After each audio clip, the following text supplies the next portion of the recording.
Hello மக்களே, welcome to Kavi vlogs not 7. இன்றைக்கி நம்ம 3வது எபிசோடாக நம்ம தென்கட்சி சுவாமிநாதன் அவர்களோட இன்று ஒரு தகவலை கேட்டுட்ருக்கோம். இன்றைக்கி கேட்க போகிற அந்த தகவலோட பேர் என்னன்னு பார்த்திங்கன்னா, மாணவர் பெருமை. ஒரு ஊரில் பெரிய காடு இருந்துச்சுங்களாம். அந்த காட்டில் ஒரு முனிவர் எல்லா பசங்களுக்கும் பாடம் எடுத்துகிட்டு இருந்திருக்கார். அந்த காலத்தில் ராஜா காலத்துலலாம் முனிவர் தானங்க பாடம் எடுப்பார், ஸ்கூல்லாம் இல்லை. ஸோ எல்லா ஊர்லேருந்தும் மாணவர்கள் வருவாங்களாம்.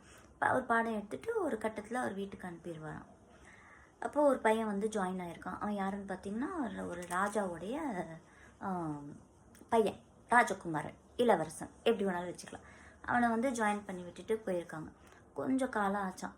எல்லாரும் படிச்சுட்டு இருப்பா. முனிவர் ஒவ்வொருத்தராக கூப்பிட்டு ஓகே உன்னோடைய வேலை முடிஞ்சது சொல்லிட்டு வீட்டுக்கு அனுப்பிட்டாரான். ஒரே ஒரு பையனை மட்டும் நீ போகக்கூடாது அப்படி சொல்லிட்டாரு. யாருன்னு பார்த்தீங்கன்னா அந்த ராஜகுமாரன் தான். இதுக்கிடையில் பார்த்தீங்கன்னா அரண்மனையில் ராஜாவுக்கு ரொம்ப உடம்பு முடியல, பையன் இன்னும் வரல, எல்லாரையும் அனுப்பிட்டாங்கன்னு கேள்விப்பட்டோமே, நம்ம பையன் மட்டும் இன்னும் வராமல் இருக்கானே, அவன் வந்தானா அவனுக்கு ஒரு கல்யாணம் பண்ணிவிட்டு இந்த பதவியை அவனுக்கு கொடுத்துட்டு, ராஜா அந்த பரிவட்டம்லாம் கொடுத்துட்டு அந்த பொறுப்பை அவன் கையில் ஒப்படைச்சிட்டு நம்ம ஓய்வு எடுக்கலாம். சரி ஓகே, நம்ம பையனை மட்டும் ஏன் இன்னும் அனுப்பாமல் இருக்காரு, போய் ஒரு வாட்டி பார்த்துட்டு வந்துடுவோம் அப்படி சொல்லிட்டு அவர் காட்டுக்கு கிளம்பி போகிறார். அவர் போகிறப்போ அந்த முனிவர் ரொம்ப பணிவாக ரொம்ப மரியாதையாக அவரை வரவேற்று அவரை ஏன் சாமி இந்த மாதிரி நீங்கள் இன்னும் என் பையனை அனுப்பாமல் இருக்கீங்க அப்படின்னு. இல்லை, உங்கள் பையனுக்கு இன்னும் ஒரே ஒரு பயிற்சி தான் இருக்குது, அந்த டெஸ்ட்டு அதுதான் இருக்குது, அது முடிச்சிச்சுன்னா கண்டிப்பாக அவங்க பையனை நான் அனுப்பிடுவேன்னு சொல்லி அவரை விருந்தினர் அறைக்கு கூப்பிட்டு போய் அவரை விட்டுட்டு இவரும் கிளம்பி வந்துட்டார். அவர் என்ன பண்ணார், ஒரு நாள் தங்கிட்டார், நைட் அங்கேயே தங்கிட்டார். காலையில் எழுந்து ராஜா என்ன பண்ணார், பல் வளர்க்கலாம் அப்படின்ட்டு வெளியில் வந்திருக்கார். தூரத்தில் பார்த்தா அவர் பையன் கையில் கோடாலியோட நிறைய தலையில் அந்த மரம்லாம் எடுத்துக்கிட்டு நடந்து வந்துக்கிட்டு இருக்கான். யாரோ மரம் வெட்டுற பையன் போலன்ட்டு ராஜா நினச்சிட்டு ப்ரஷ் பண்ணிகிட்டு இருந்திருப்பார் போல். நான் கொஞ்சம் அதை அப்படியே மாடர்னாக சொல்கிறேன்னு நினைக்கிறேன்.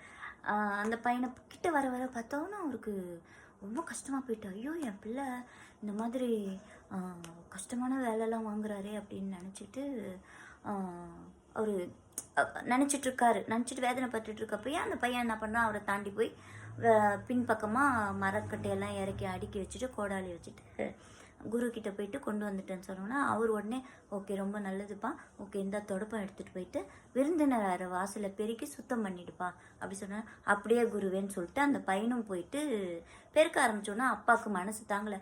மகனே நீ அதை கீழே போடு, நீ எப்படி தொடப்பத்தெல்லாம் எடுக்கலாம் அப்படின்னோன்னா உடனே அந்த பையன் என்ன சொல்லியிருக்கான், இளவரசன் அவங்க அப்பா கிட்ட, தந்தையே நான் இங்கே மாணவன், இங்கே ராஜகுமாரன், இளவரசன், இன்னொரு பசங்கள்லாம் பாகுபாடு கிடையாது, இங்கே எல்லாரும் சமம், என் குருநாதர் சொன்ன வேலையை கண்டிப்பாக நான் செய்வேன், அதை செஞ்சுட்டு தான் நான் அடுத்த வேலையை பார்ப்பேன் தந்தையே, இங்கே குருநாதர் சொல்கிறது தான் நான் கேட்பேன், நான் கேட்கணும், அதுக்கு நான் கடமையாக இருக்கேன், கடமைப்பட்டிருக்கேன்னொன்னே அவரும் ரொம்ப ஒரு நிகழ்ச்சியாக பையன் பேசினோன்னே முனிவர்கிட்ட போயிட்டு என்னை மன்னிச்சிருங்க அப்படின்னோன்னே, இருக்கட்டும் பரவாயில்ல, உங்கள் பையன் இந்த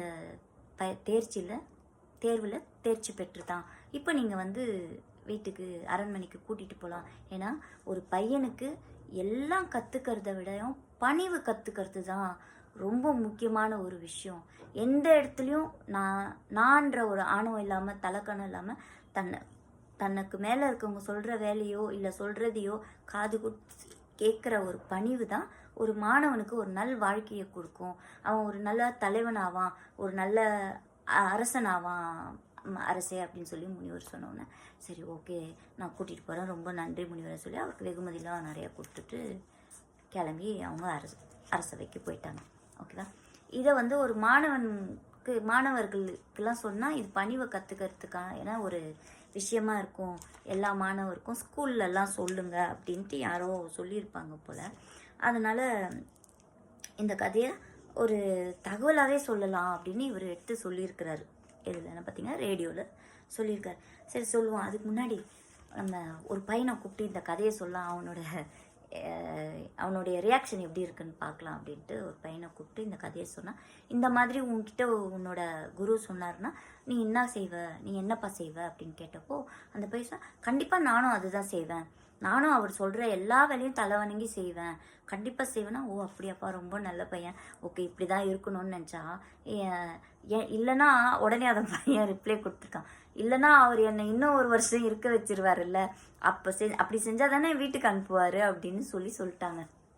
இதுலேருந்து என்ன தெரியுது, பசங்கள்லாம் ரொம்ப புத்திசாலியாக இருக்காங்க, ரொம்ப சூட்டியாக இருக்காங்க, அப்படிதான் எனக்கு தெரியுது. ஓகே, இதுலேருந்து என்ன தெரியுதுன்னா, நம்ம எவ்வளோ வளர்ந்தாலும் நம்மக்கிட்ட ஒரு தாழ்மையும் பணிவும் இருக்கிறது தான் வாழ்க்கைக்கும் நல்லது, நடைமுறைக்கும் நல்லது. நம்ம பிள்ளைங்களை வளர்க்குறதுக்கு நமக்கும் ஒரு நல்ல விஷயமா இது இருக்குன்றது எனக்கு தோணுது. உங்களுக்கு என்ன தோணுதுன்றத கமெண்ட்ஸில் சொல்லுங்கள். இந்த மாதிரி நான் கதை சொல்கிறது எப்படி இருக்குது அப்படிங்கிறதையும் நீங்கள் கமெண்ட்ஸில் சொன்னீங்கன்னா உங்களோட ஆதரவோடு இதை டெய்லி சொல்கிறதுக்கு எனக்கு ஒரு உற்சாகமாகவும் இருக்கும். அண்ட் நான் தான் கவிதா. நீங்கள் என்னுடைய சேனலை சப்ஸ்கிரைப் பண்ணி பெல் ஐக்கானை கிளிக் பண்ணிங்கன்னா நான் போடுற வீடியோ உங்களுக்கு இன்டிமேஷன் வரும். நீங்களும் பார்க்குறதுக்கு இதில் வர நல்ல பயனுள்ள தகவலை உங்கள் பிள்ளைங்களுக்கு சொல்லவும் நல்லா இருக்கும். நமக்கும் வாழ்க்கைக்கு நல்லதாகவும் இருக்குன்றது என்னோடய எண்ணம். அது கரெக்டாக தப்பான்னு நீங்கள் சொல்லுங்கள். தேங்க்யூ ஸோ மச் ஃபார் வாட்சிங் மை வீடியோ. என்னுடைய வீடியோ காணொலியை பார்த்ததுக்கு மிக்க நன்றி. அண்ட் உங்களை நான் நாளைக்கு சந்திக்கிறேன். டாட்டா.